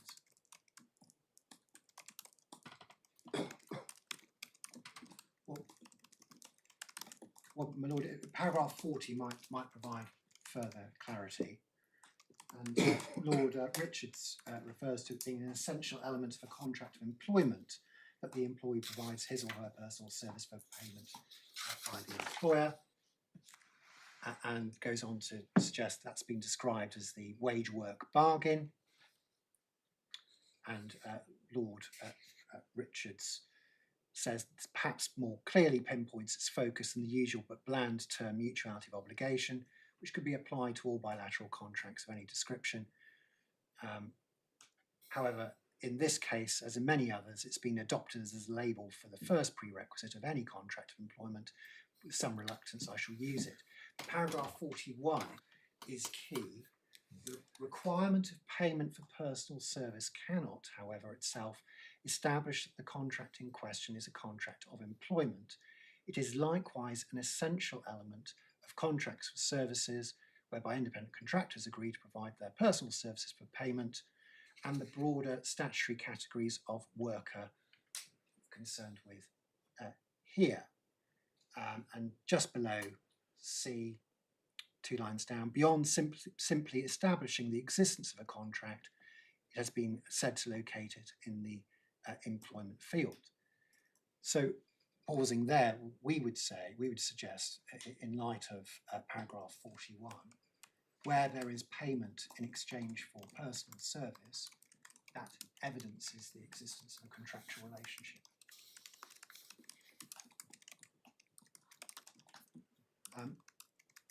Then in relation to mutuality, if I can just, paragraph 41 again confirms that the threshold for establishing mutuality of obligation is actually set at quite a low bar. 42, sorry. Lord Richard says, although this element will usually be obvious, the element that will usually be obvious is the requirement of payment for personal service. Forgive me, I'm just trying to see what you're getting out of this case. This case is talking all about cases where there is a contract which is intended to give rise to legal relations. Is it your case that any bargain in which one person agrees to remunerate another for work is a binding legal contract? In other words, that if you have mutuality of obligation where one person agrees to remunerate another person for work, that itself is sufficient to establish that there is an intention to create legal relations and it's a contractual obligation. No, I wouldn't put it in such in a bright line way, but no. It is certainly clear evidence of something which amounts to or could amount to a contractual relationship.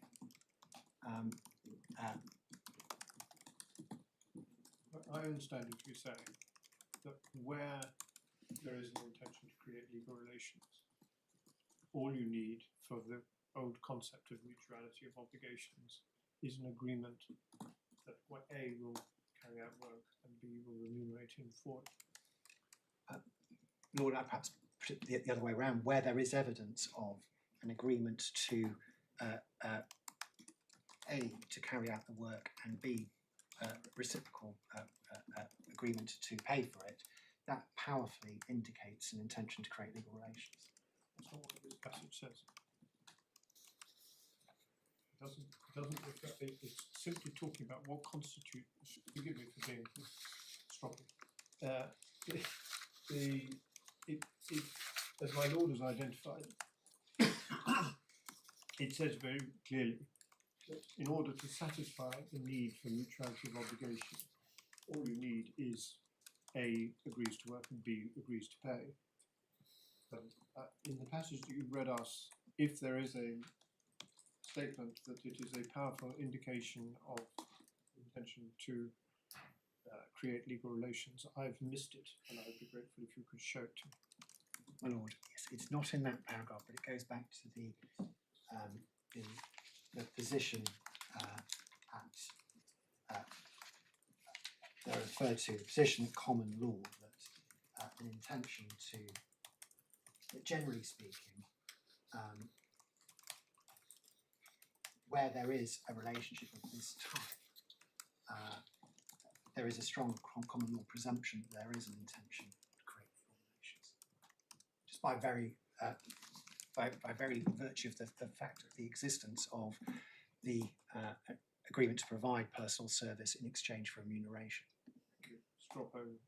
You will know, or Professor Bold will certainly know, I have at the back of my mind that there was a case in the 1960s when Mr. Justice McGaw found that an important-ish claim failed because of lack of intention to enter into legal relations, and this is the only case in the history of English labour law where this has ever been held. Am I making this up?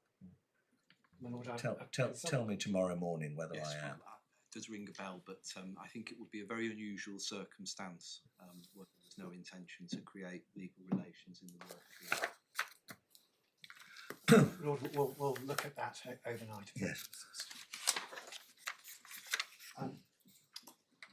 And then if I could just pivot ever so slightly, in relation to the rest of the speech of Lord Richards deals with the various meanings of mutuality of obligation, and only showing the court this because to the extent that the previous volunteer cases have considered mutuality of obligation, they've used an outdated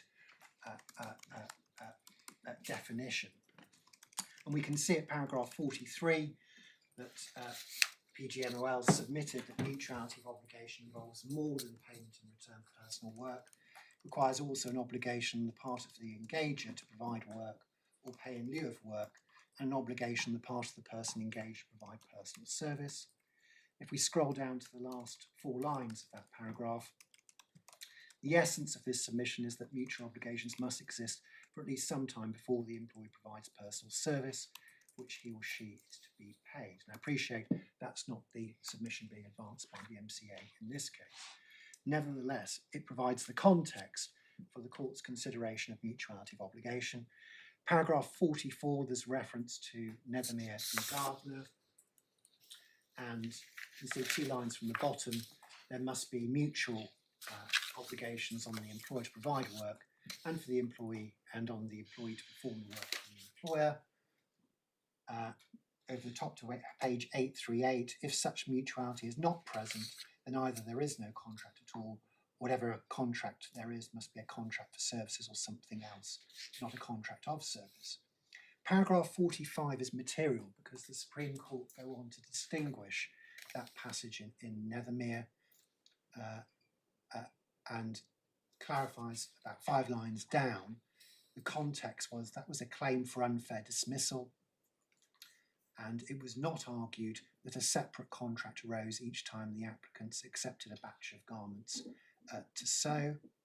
And just pause and parenthesis, in order to pursue a claim for unfair dismissal, the applicants in Nethermere and Gardner had to show that there was a contract subsisting, an overarching contract subsisting over the course of the entirety of their employment. And then paragraph 46, Lord Richards says the need to establish an overriding or umbrella contract arises when it's necessary to show continuing employment in the periods between individual assignments. If I can invite the court to read paragraph 46.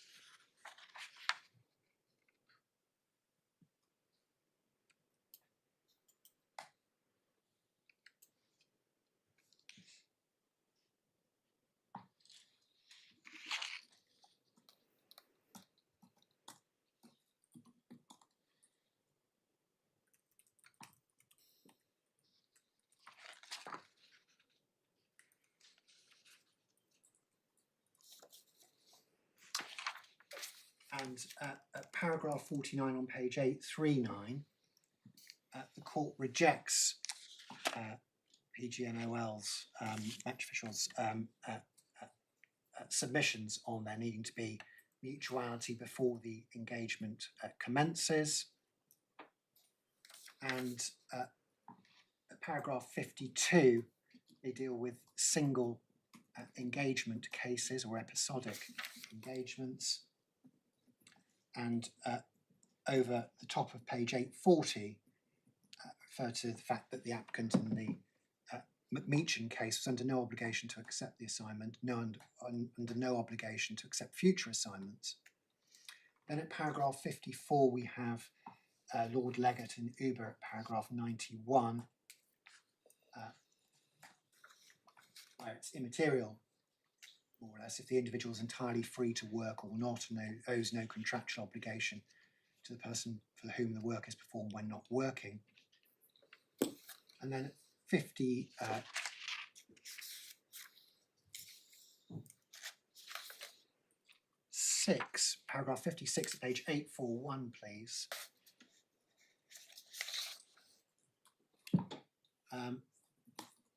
And just parallel to D, despite the creation of a contract in this way, PGMOL submitted that no mutual obligations existed because both the referee and it were free to cancel the engagement without penalty at any time before the referee arrived on the ground.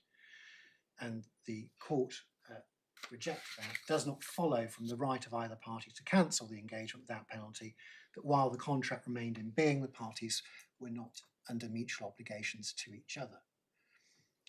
The key point of this is that many of the volunteer cases applied the concept of mutuality as set out at paragraph 44 in Nethermere and Gardner, and the Supreme Court confirmed that is not the correct test when you're not dealing with a requirement to establish an umbrella contract. So we'll come to this perhaps in a moment or later tomorrow, but the paragraph 21 as a headline, paragraph 21 of Grayson, where it refers to mutuality of obligation, that has been superseded by this. My Lord, can I just check how late you're willing to sit?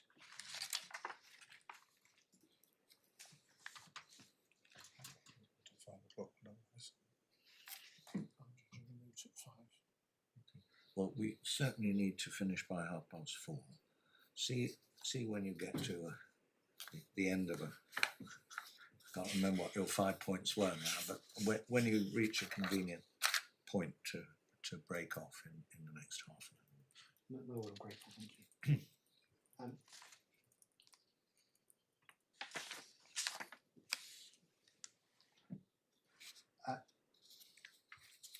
I've already covered the point, but in terms of the proper interpretation of the meaning and effect of the remuneration policy, handbook, etc., and the code of conduct and the minimum service or minimum attendance levels, in our submission it's clear that on any objective analysis, if Mr. Groom attended for a prescribed activity which attracted remuneration, that would be a contractual relationship between the parties. And the fact of the very clear and unequivocal specification as to what sums he would receive without any qualification, without any discretion, that in itself signifies, or powerfully signifies, the existence of a contractual entitlement, and we would suggest a powerful inference of an intention to create legal relations between the parties. In terms of if the court accepts that, in our submission it's clear that the ET erred in law in relation to that. We can see from the core bundle at page 67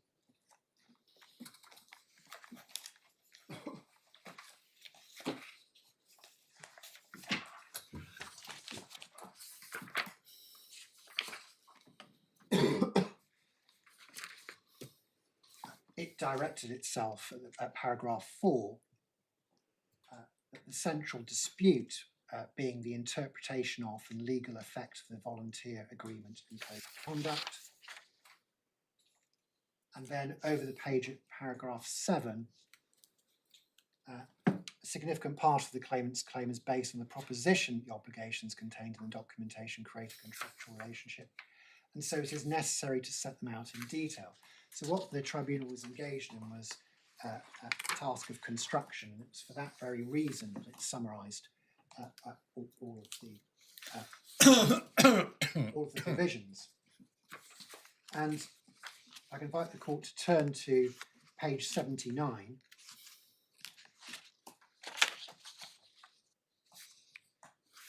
And the last line of paragraph 30, court directs itself as to whether it's it's considering the prior question of whether any contractual relationship in fact exists. Paragraph 31, the tribunal finds that there is no contractual relationship and lists various factors. Factor B, the fact that there was no automatic remuneration, the tribunal took that into consideration in deciding there was no contractual relationship whatsoever between the parties. And we commend or endorse the reasoning of the EAT. That is simply clearly an error of law. The fact that payment of remuneration wasn't automatic, i.e. that Mr. Groom had to submit a claim for it, is simply a matter of the payment mechanism. And what the tribunal has done here has focused on the mechanism for triggering or receiving payment, and in doing so obscured the underlying entitlement to be paid and any consideration of whether that was contractual. And the fact that payment wasn't automatic, as of course the court would be aware, that's not dissimilar to very many other types of relationships in the employment field, where workers have to punch out their card in order to claim payment, submit an invoice or a timesheet. So in our submission, by focusing upon the mechanism by which Mr. Groom could receive the payment, the tribunal's made an error of law in overlooking or failing to analyse the nature of that entitlement to receive that remuneration, and it being based in contract.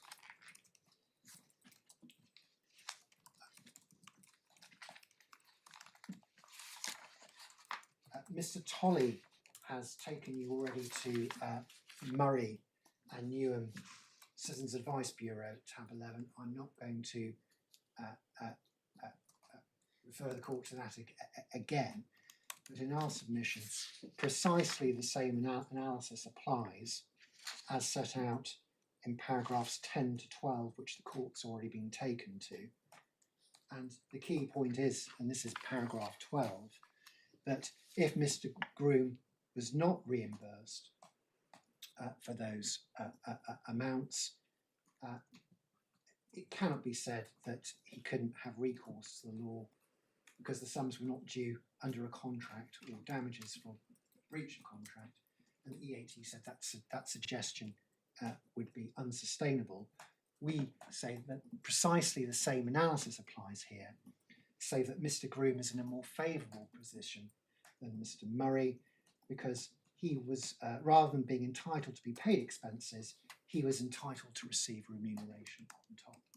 But when you say he must have recourse to courts, otherwise it's unsustainable, you're making a political judgment that if word got out that the Coastguard didn't think these were contractually binding operations, there would be a flood of people heading for the door and the whole thing would become a disaster.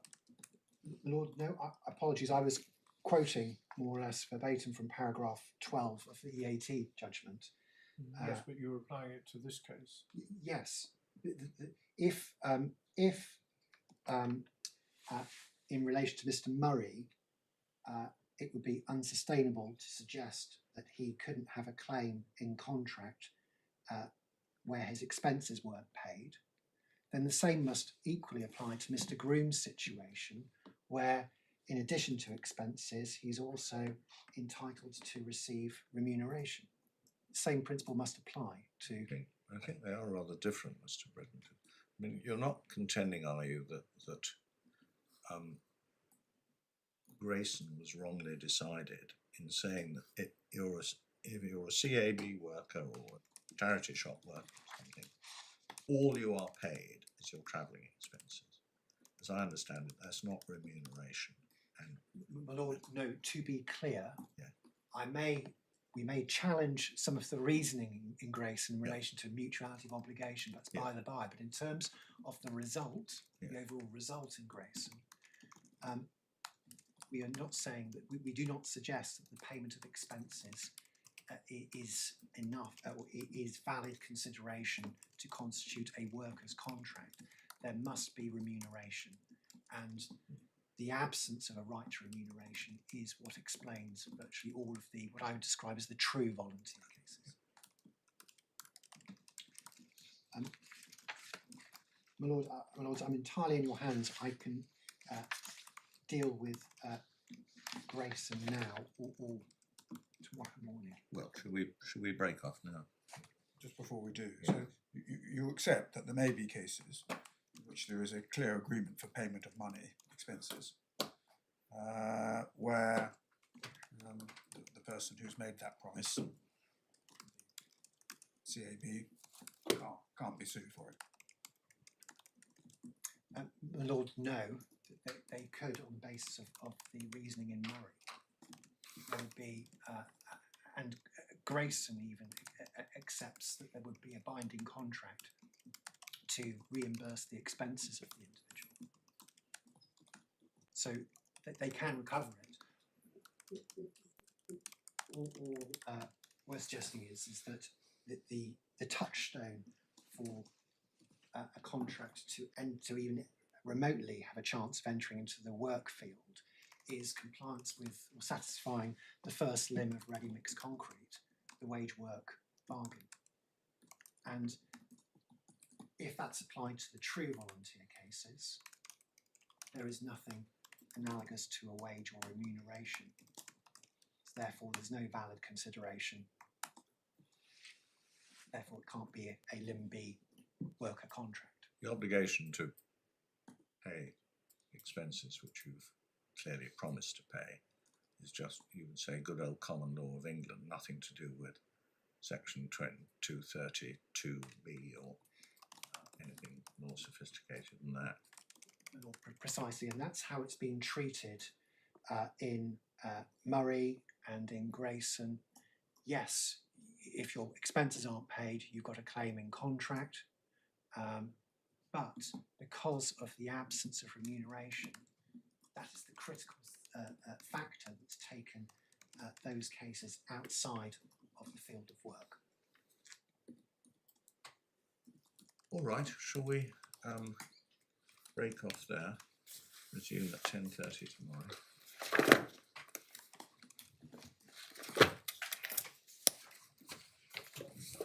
All rise if able.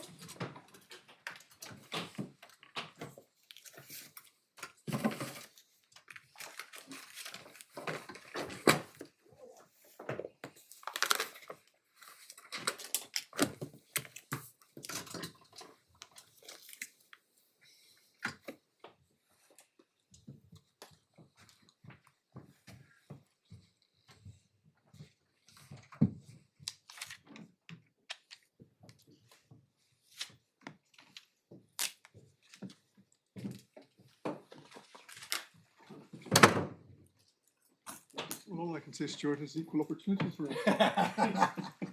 You're smiling.